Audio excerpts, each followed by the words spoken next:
मुंबई महानगरपालिका आयुक्त अश्विनी भिडे यांच्यासाठी निवासस्थानाची मागणी करण्यात आली होती.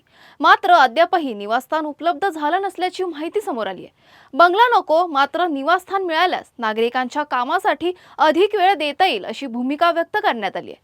दरम्यान मुंबई महानगरपालिकेकडून अधिकारी, सभापती, विरोधी पक्षनेते आणि इतर महत्त्वाच्या व्यक्तींसाठी वाहन खरेदीचा प्रस्ताव ठेवण्यात आलाय.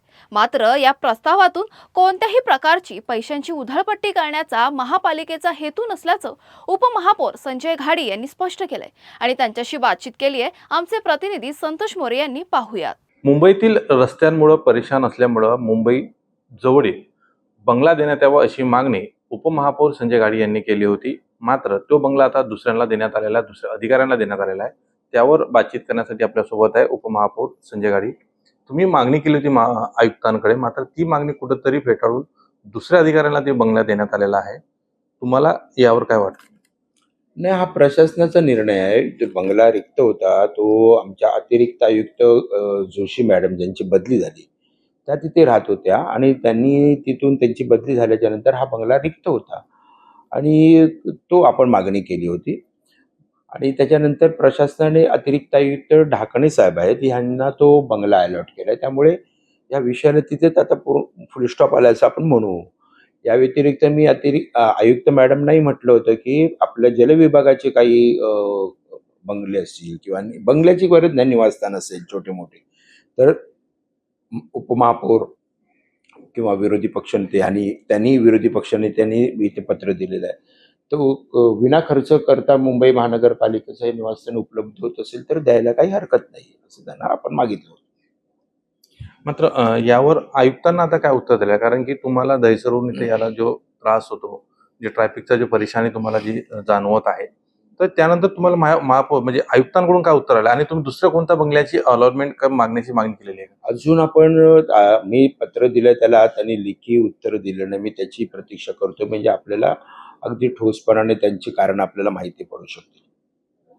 एकंदरीत सत्तेमध्ये नगरविकास मंत्रालय एकनाथ शिंदे यांच्याकडे आहे. असं असताना देखील शिवसेनेच्याच नगरसेवकांना अशा प्रकारे का डावलण्यात येत आहे? नाही, हे डावललं नाही. याच्यापूर्वी उपमहापौरांना निवासस्थान नव्हतं आणि कुठच्याही उपमहापौराने निवासस्थानाची मागणी केली नाही. माझं म्हणणं असं होतं की जर माझे 4 तास वाचू शकले असते तर ते मुंबईकरांच्या कामासाठी मी वापरू शकलो असतो. ही माझी प्रामाणिक या ठिकाणी इच्छा होती. आता त्याच्यावरती अनेक मंडळींनी ट्रोल केले, अनेक सल्ले दिलेत, तेही आपण वाचले असेल. परंतु माझा हा प्रामाणिकपणा याच्यामध्ये हा आहे की 2 आणि 2 4 तास जेव्हा असतील ते मुंबईकरांसाठी आपल्याला वापरता येतील. म्हणून ही मागणी आपण केली होती. एक सर असा की मुंबईमध्ये पाऊस झाला होता, मेन हॉलमध्ये एक व्यक्ती मृत्यू झाला होता. त्याच संदर्भात तुम्ही जरी त्या ठिकाणी जाऊन पाहणी पण केली होती.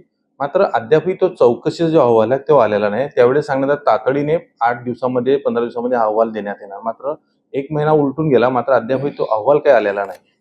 हो, आयुक्तांनी आणि प्रशासनाने हे अतिशय गांभीर्याने घेतलं पाहिजे. कारण त्यावेळेला मी तिथे स्वतः हजर होतो. ज्यावेळेला ती व्यक्ती मॅनहॉलमधून काढली गेली तिचं शव, त्यावेळेला मी ते पाहिलं दृश्य आणि अशी घटना होता कामा नयेत. आजही आपण आता मी पण पेपरला बातमी वाचली. आमचे गटनेते अमय घोले यांच्या विभागामध्ये मॅनहॉल्स तिथे उघडे होते. तर ही अशी परिस्थिती होता कामा नये. पावसाची दिवस आहेत. भलेही पाणी साचलं नसेल तरी देखील नजरचुकीने एखादी व्यक्ती जी पडलेली आहे तशी दुसरी घटना घडली तर अतिशय दुर्दैवी होऊ शकते. म्हणून प्रशासनाने जिथे जिथे असे मॅनहोल्स उघडे असतील किंवा काही उघडण्याची जर त्या ठिकाणी आपल्याला आवश्यकता असेल, साफसफाई करण्यासाठी म्हणा किंवा संरक्षित झाड्या लावल्या आहेत की नाहीत त्या बघण्यासाठी, तर त्याच्यासाठी प्रॉपर बॅरिकेटिंग करून आपण ते चांगले जास्तीचे तिकडे कामगार लावून आपण ते काम केलं पाहिजे अशी माझा प्रशासनाला सूचना आहे. मात्र तो जो अहवाल आहे हा आलेला नाहीये. कुठेतरी अधिकाऱ्यांना वाचवण्याचा प्रयत्न हा अहवाल लेट येण्याच्या मागे असू शकतो. पण एक आता नेमकं मला कल्पना नाही, ह्याचं उत्तर आयुक्त मॅडमच देतील. कारण त्या इथे याच्या संदर्भामध्ये अहवाल देणार होते चौकशीचा आणि अधिक उशीर झाला तर सभागृहामध्ये त्यांना त्याचं उत्तर द्यावं लागेल. सभागृहामध्ये नगरसेवक सर्वच विरोधी असतील आणि सत्ताधारी असतील ह्या विषयावरती अतिशय गंभीर आहेत आणि तो हा प्रश्न या सभागृहामध्ये लावून धरतील. तसाच एक प्रश्न होता की चेंबूरमध्ये झाड कोसळून जो मुलगा मृत्यू झाला होता, त्याचा चौकशी अहवालावर देखील अशाच प्रकारे संशय उपस्थित करण्यात आला. त्यानंतर महापौरांना पुन्हा एक चौकशी समिती नेमलेली आहे. महापालिकेकडून सातत्यानं अधिकाऱ्यांना वाचवण्याचा प्रयत्न ह्यातून होत आहे. मेन हॉलचं प्रकरण असो किंवा झाडपडीचं प्रकरण असो. अशा प्रकारचा संशय निर्माण होतो मुंबईकरांच्या मनामध्ये. याचं कारण असं आहे की ज्या विहांचा मृत्यू झाला झाड पडून त्या बसमध्ये बसलेला असताना, त्याच्यानंतर त्याची चौकशीचा अहवाल देण्यासाठी एक चौकशी अहवाल द्यावा किंवा चौकशी करावी अशी मागणी सभागृहात खूप मोठ्या प्रमाणावरती सर्वच नगरसेवकांनी केली. त्यानंतर चौकशी समिती नेमली गेली. चौकशी समितीने देखील उशीर लावला आपला अहवाल द्यायला आणि तो अहवाल देखील समाधानकारक नव्हता आणि तो अहवाल समाधानकारक नसल्या कारणाने त्याच्यावर देखील सर्व नगरसेवकांनी सभागृहामध्ये आवाज उठवला आणि स्वतः सन्माननीय आमच्या महापौर यांनी तो अहवाल फाडून टाकला आणि पुन्हा एक चौकशी करावी अशी मागणी केली आणि आता पुन्हा एकदा एक सदस्यीय चौकशी याच्यावरती बसवली आणि लवकर त्याचा अहवाल देतील. सर, लक्झरीज गाड्या खरेदी संदर्भात एक जी.आर. निघालेला आहे. मुंबईकरांची कुठेतरी पैशाची उधळण होते असा सातत्याने विरोधकांकडून ह्यावर आरोप होत आहे. तुम्हाला देखील जो त्रास होतोय त्या गाडीच्या संदर्भात तुम्ही देखील मागणी केली होती.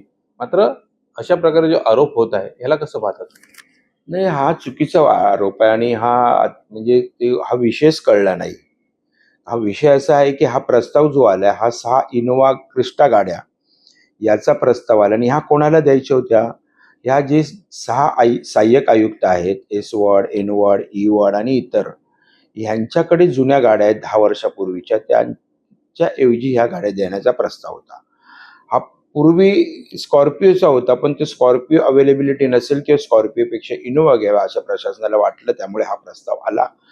आणि हा असताना इनोव्हा गाड्या जर आपण आता 6 घेतो आहोत, तर त्या काही लोकांनी वैधानिक समितीचे अध्यक्ष आहेत, अगदी आमच्या किशोरीताई पेडणेकर यांनी देखील गटनेत्यांच्या बैठकीत मागणी केली होती की मला स्कॉर्पिओच्या ऐवजी माझी जे ती घ्यावी आणि मला इनोव्हा द्यावी. त्यामुळे कुठेही असं आपण नवीन इनोव्हा ज्या आमच्या आहेत सगळ्या बाजूला ठेवून द्यायच्या, भंगारमध्ये पडून ठेवायच्या आणि नवीन इनोव्हा घ्यायच्या, असं कुठचंही नाही. हे मूळ प्रस्ताव हा सहाय्यक आयुक्तांना 6 गाड्या देण्याचा आहे, याच्या बाकी दुसरा काही नाही. मात्र विरोधकांकडून इथं वेगळंच राजकारण करण्यात येते. कुठेतरी महापालिकेची पैशाची उधळपट्टी सुरू आहे महापालिकेकडून असं करण्यात येते. नाही, असं नाही. याच्या पूर्वी पण सगळेच आहेत ना. सत्तेत असताना सर्वच वैधानिक समित्यांच्या अध्यक्षांना गाड्या होत्या, आजही त्या आहेत.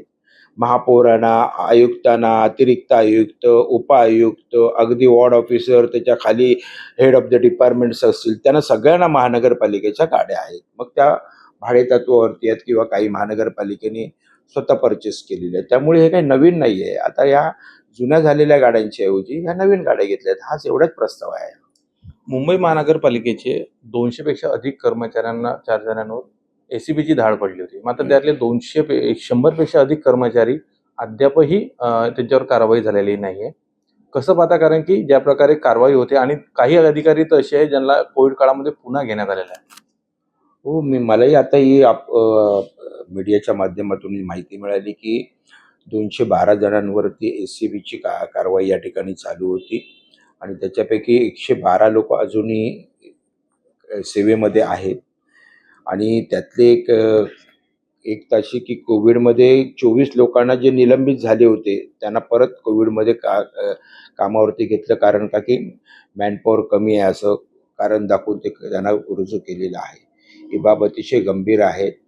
याच्यामध्ये निश्चितच प्रशासन लक्ष घालून हे कोण अधिकारी आहे त्यांनाही त्यांच्याकडे यादी असणार आणि एसीबीची पण जबाबदारी आहे की त्यांनी यांच्यावरती कोणत्या प्रकारचे आणि कशासाठी गुन्हे दाखल केलेले आहेत ते देखील माहिती करून घेणं गरजेचं आहे.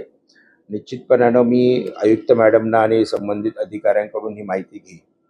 सर, याच्यामध्ये असं पाहिलं जातं की जे कर्मचारी घेतली त्यावेळेस सरकार मुंबई महानगरपालिका गेल्या 25 वर्षांपासून उद्धव ठाकरे यांच्या गटाची होती.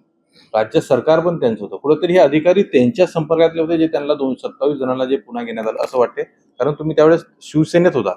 व मी 2017 ते 22 मध्ये शिवसेना या पक्षाचा नगरसेवक होतो. त्यावेळी अखंड शिवसेना होती आमची. त्या पक्षाचा नगरसेवक होतो. परंतु हे असं म्हणायला आत्ता मी या ठिकाणी ठरवू शकत नाही.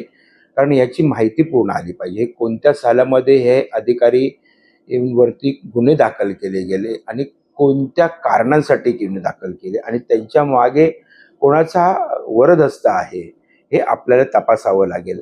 आता ही काही विरोधकांसारखी मला खोटा आरोप की त्यांनी उबाटाच्या मंडळांनी हे केलेलं आहे किंवा काय केलं हे असं म्हणणं योग्य होणार नाही. याची संपूर्ण माहिती आम्ही सगळे महायुतीचे पदाधिकारी आहोत, महापौर, मी, सभागृह नेते आम्ही सगळे घेऊन या ठिकाणी आपल्यालाच कळवू. कॅमेरामन अमरीश लाडसह संतोष मोरे, मुंबई.